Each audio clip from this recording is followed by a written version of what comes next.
Now let's start the practicing of semester 1 examination 2023 and 24 class 9th English. Now start. Now number of printed pages for all questions are compulsory. Marks are indicated within braces against each questions. There may be internal choice in some questions. Read out carefully. Now first section A. Read the following passages carefully and find out the answers given in the question. Now let's start. Some of the questions are as follows. Question number A. Choose the correct option to complete the following sentences. Roman 1. Dash is one of the best known social media networks. आप लोगों ने question paper read किया होगा, अच्छे से passage को अच्छे से ध्यान से देखा होगा. उसी पैसेज से ही रिलेटेड ये क्वेश्चन पूछा गया है कि इनमें से कौन सा one of the best known social media networks.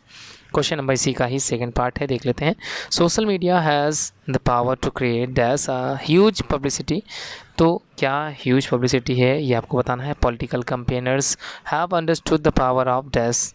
पहला ऑप्शन है सोशल मीडिया, सेकंड है digital marketing, third poster and the last one is funds. तो इनमें से कौन सा सही है ये आपको बताना है. Political campaigners have understood the power of.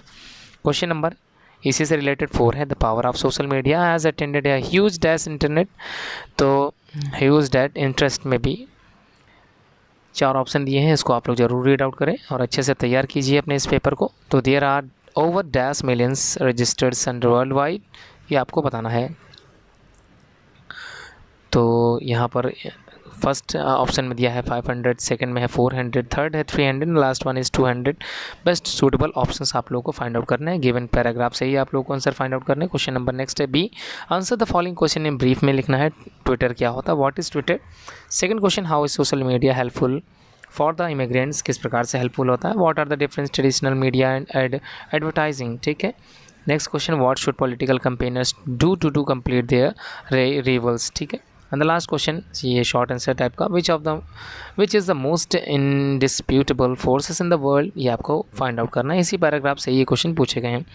Next question, read the following passage carefully. फिर से आप लोगों को एक पैराग्राफ मिलेगा, आप लोगों को फाइंड आउट करना है कॉमन गिवन क्वेश्चंस जो कि यहाँ दिए गए हैं. देख लेते हैं क्वेश्चन क्या क्या है. Answer the following question briefly. ध्यान से समझ लीजिए, ब्रीफली क्वेश्चन का जो है सोल्यूशन आपको देना. I don't not parents want their children to participate in the extra curricular activities. Second है, how can participation in the extra cellular activities improve the performance of a student. तो किस प्रकार extra cellular activities जो student की performance होती है उसमें better करने की कोशिश करती है, ये आपको बताना है. व्हाट स्किल्स आर डेवलप्ड, कौन कौन से स्किल्स का डेवलपमेंट होता है in children when they participate in the extra cellular activities. जब वो एक्स्ट्रा सेलुलर करिकुलर एक्टिविटीज़ में पार्टिसिपेशन करते हैं तो उनके अंदर जो डेवलपमेंट होते हैं वो आपको बताना है, कौन कौन सी स्किल डेवलप्ड होती है. नेक्स्ट क्वेश्चन नंबर 4 है, what do universities check no wild days. ठीक है. तो नाउअडेज आपको बताना है कि यूनिवर्सिटीज़ व्हाट डू क्या करती हैं. What should be the aim of the education. देखिए आज का जो मॉडर्न जो एज है उसका एम ऑफ एजुकेशन का जो एम है वो बताना है. How can student make use of their free time, किस प्रकार से फ्री टाइम का यूज़ करते हैं आजकल के स्टूडेंट. ठीक है. Question number B, find out the words and the phrases from the passage, है ना, that mean the same as follows. देखिए आपको बताना है कि कुछ शब्द दिए गए उनका मतलब गिवन पैराग्राफ में क्या है. तो चूज़ द करेक्ट ऑप्शन आपको फाइंड आउट करना है. पहला ऑप्शन डिले है. डिले के यहाँ पर 4 ऑप्शन है, आपको बताना है करेक्ट ऑप्शन कौन सा होगा. तो क्या करना है, find the words from the passage. ठीक है. उसकी मतलब क्या होता है ये आपको फाइंड आउट करना है. नेक्स्ट है इनकरेज. 4 ऑप्शन आपकी स्क्रीन पर दिख गए होंगे. थर्ड है हैविंग हाई स्टेटस, ये भी आपको ऑप्शन में दिख गया होगा.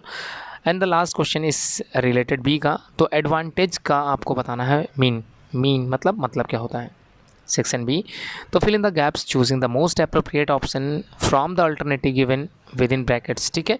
5 मार्क्स, मतलब आप लोगों को एक मार्क्स के क्वेश्चन दिए जाएंगे. 5 इस क्वेश्चन के आप लोगों को मार्क्स मिलेंगे 5. तो आप लोगों ने पढ़ लिया होगा, अच्छे से रीड आउट कर लीजिए इसको अपनी कॉपी पर, चाहे लिखना हो तो लिख लीजिए. स्क्रीनशॉट भी आप लोग ले सकते हैं. आगे बढ़ते हैं, क्वेश्चन नंबर 4 को देख लेते हैं. The following passage has not been edited. देखिए ये एडिटेड नहीं किए गए हैं. There is one error in each line. हर एक लाइन में कोई ना कोई एरर है. Write the incorrect word and the corrections against the correct blank number in your answer sheet. Do any 5, कोई 5 ही करने हैं 6 में से. आप लोग ध्यान से क्वेश्चन पेपर जरूर पढ़िएगा. क्वेश्चन नंबर 5 कह रहा है, क्वेश्चन नंबर 5 में right a descriptive paragraph in about 100 to 120 words on the topic my ambition in life. तो एम्बिशन इन लाइफ में आपकी क्या है, ये आपको 100 to 120 वर्ड्स में आप लोग कंप्लीट करना है।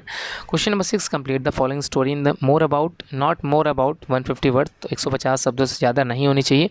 तो आपको एक स्टोरी तैयार करनी है। It was fine Sunday morning, I woke up early in a light spirit and was delighted to relish a delicious breakfast।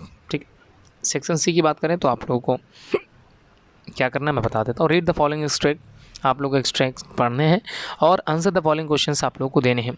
But the same old nightmare came the butcher with a knife and a rope, who came nearer to the nearer and nearer, smiling that dreadful smile, while she could not stand still, carrying out grandma grandma।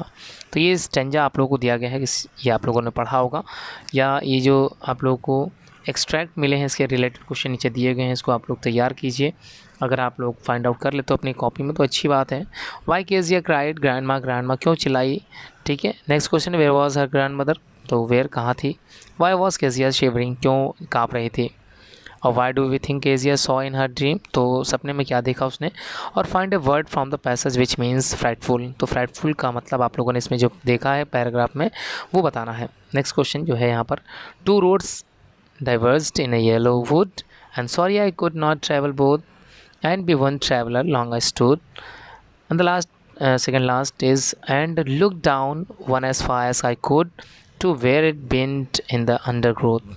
इसके जो questions आप लोगों को दिए गए हैं मैं बता देता हूँ। सारे क्वेश्चंस को आप लोगों को फाइंड आउट करना है, पता लगाना नहीं है, स्टेंजा से ही आप लोगों को आंसर मिल जाएंगे। What do you roads symbolize, find a word from the extract which means the same as spread from the another. ठीक है, माफ़ कीजिएगा, सेपरेटेड फ्रॉम अनदर। ठीक, नेक्स्ट क्वेश्चन कह रहा है यहाँ पर C, what does yellow wood signify. और इसके बाद why could the poet not be one traveller, and the last one is name the figure of speech used here. तो कौन सी फिगर ऑफ स्पीच यहाँ पे इस्तेमाल की गई है।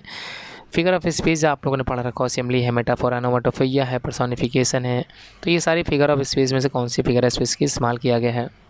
Next question, answer the following question, 30 to 40 words में आप लोगों को फाइंड आउट करने, या आप लोगों ने तैयार किए होंगे उसको आंसर देना है। यहाँ फाइंड आउट की बात नहीं होनी, आप लोगों ने तैयार किया होगा उसी के आंसर्स आप लोगों ने देने हैं। How did Toto behave with other animals at the servants quarter. ठीक है, किस प्रकार से वो बिहेव करती थी। What did saint Peter ask the told old lady for, what was the lady's reaction, और लेडी की रिएक्शन क्या थी आपको बताना। Do you think Kezia has torn the papers deliberately, explain कीजिए। Discuss Ishwaran is an excellent story teller. उसके बाद throw light on the character of Abdul Kalam science teacher. ठीक है, अब्दुल कलाम साइंस टीचर के तौर पर आप लोगों को इनके कैरेक्टर पर हाईलाइट करना है। How did 11 become a source of inspiration of the deaf children. और क्वेश्चन नंबर 9 है, आंसर द फॉलोइंग क्वेश्चन से 100 to 120 वर्ड्स में आप लोगों को करना है, मतलब लॉन्ग क्वेश्चन से आप लोगों को यहाँ पर ऑप्शन मिला हुआ है, दोनों में से कोई एक ही करना है। School shapes the overall personality of student, education is not just limited to curriculum, it is beyond that, what values do you learn at school and how, elaborate with reference to the fun they had. Chapter आप लोग समझ गए होंगे कौन से chapter का ये question है, या फिर अगर ये नहीं आता आप लोग सेकंड क्वेश्चन को भी पुट आउट कर सकते हैं। Discuss the theme of the poem no man are foreign. ठीक है, ये क्वेश्चंस भी कर सकते हैं। क्वेश्चन नंबर 10 की बात करें, answer the following questions 100 to 120 words में आप लोग कंप्लीट करना है। पहला क्वेश्चन यहाँ पे दिया गया है, excessive foolishness can land you in trouble elucidate with reference to the story in the kingdom of fools. या फिर दूसरा क्वेश्चन जो आप लोग को मिला हुआ है, right A characteristics of the child in मुल्क Raj Anand story the lost child. उम्मीद है आप लोगों को पेपर समझ में आ गया होगा। पूरी वीडियो देखना आप लोगों ने, उसके लिए बहुत बहुत धन्यवाद। और अच्छे से तैयारी कीजिए, कहीं कोई डाउट हो तो आप लोग ज़रूर पूछें, कमेंट कीजिए आप लोग को वीडियो कैसे लगी है, और शेयर जरूर कीजिए। चैनल सब्सक्राइब नहीं है तो चैनल को ज़रूर सब्सक्राइब करें। Thanks for watching this video.